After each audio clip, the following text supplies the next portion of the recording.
Selamat pagi anak-anak. Marilah kita berdoa menurut agama dan keyakinan kita masing-masing. Doa mulai.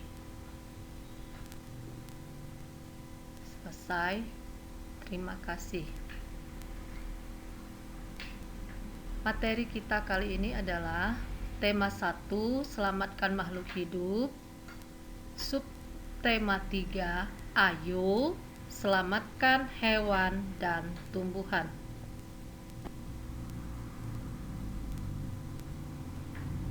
Materi kita adalah tentang simpulan.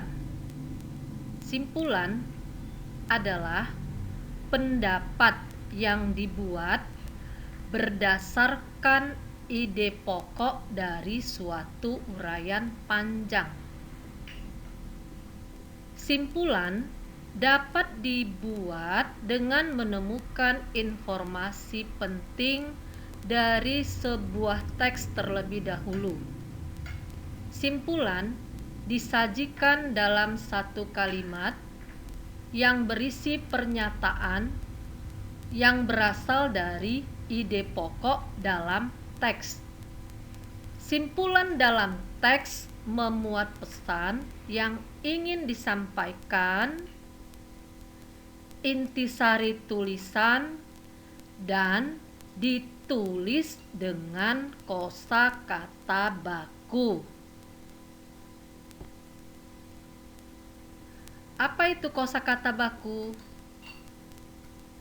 Kosakata baku adalah kata-kata yang sesuai dengan kaidah yang dibakukan berupa pedoman ejaan. Tata bahasa baku dan kamus umum, baik secara penulisan maupun pengucapan, atau kata-kata yang ejaannya sudah sesuai dengan aturan yang ada.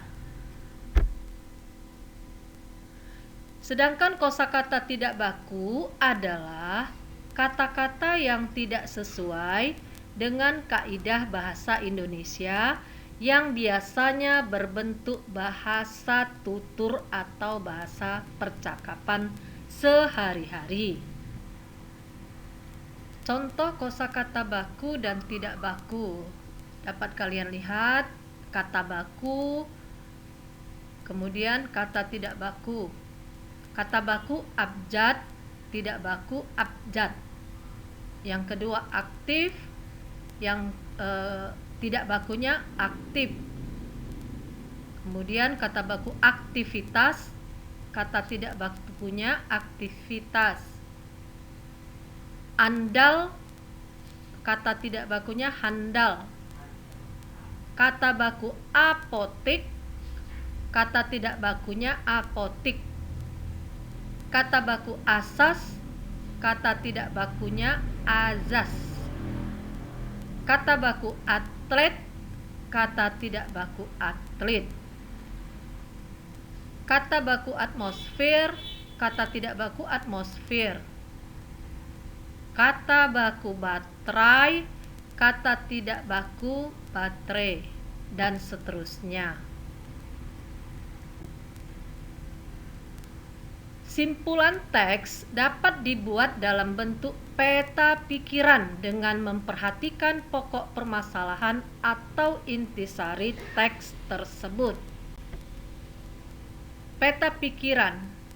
Peta pikiran adalah cara menyajikan suatu informasi dalam bentuk kata kunci. Langkah membuat kesimpulan teks. 1. Ide pokok, yaitu menentukan ide pokok. 2. Mencatat kata kunci. Yang ketiga, membuat pernyataan sesuai ide pokok. Bacalah dengan saksama teks di bawah ini. Usaha melestarikan hewan dan tumbuhan langka. Hewan dan tumbuhan langka perlu dilestarikan agar tidak punah.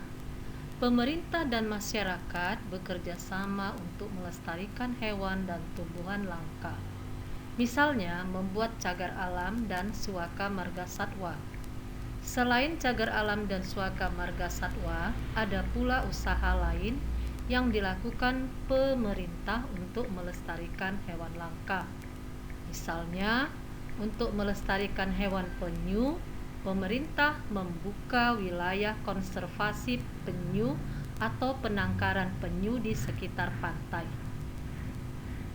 Hal tersebut dikarenakan penyu akan bertelur dan menetas di pasir pantai. Tempat penangkaran penyu tersebar hampir di setiap wilayah di Indonesia. Di Jawa Barat terdapat penangkaran penyu Pengumbahan, tepatnya di ujung Genteng. Di Tanjung Benoa terdapat penangkaran penyu Deloang Sari.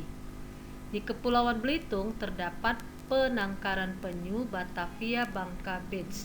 Di Kalimantan Barat terdapat penangkaran penyu Tanjung Blimbing. Dan masih banyak lagi penangkaran penyu di daerah lain. Penangkaran-penangkaran tersebut sangat efektif untuk menjaga kelestarian penyu, terutama untuk jenis penyu yang sudah hampir punah.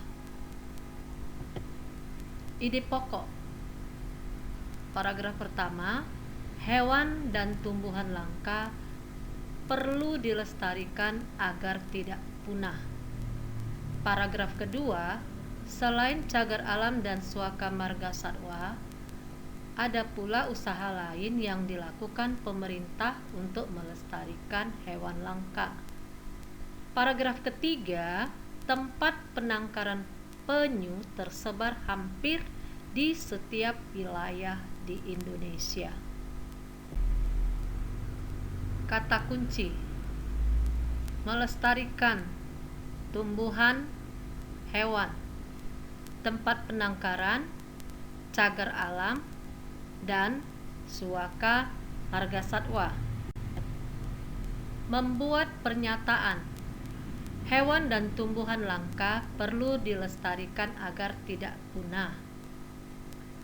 Tempat melestarikan tumbuhan dan hewan adalah cagar alam dan suaka marga satwa. Tempat penangkaran penyu tersebar hampir di setiap wilayah Indonesia.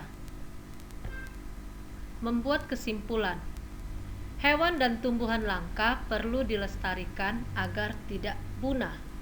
Tempat melestarikan tumbuhan dan hewan adalah cagar alam dan suaka marga satwa.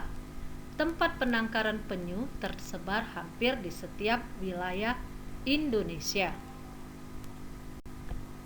Sekian dan terima kasih. Salam sehat.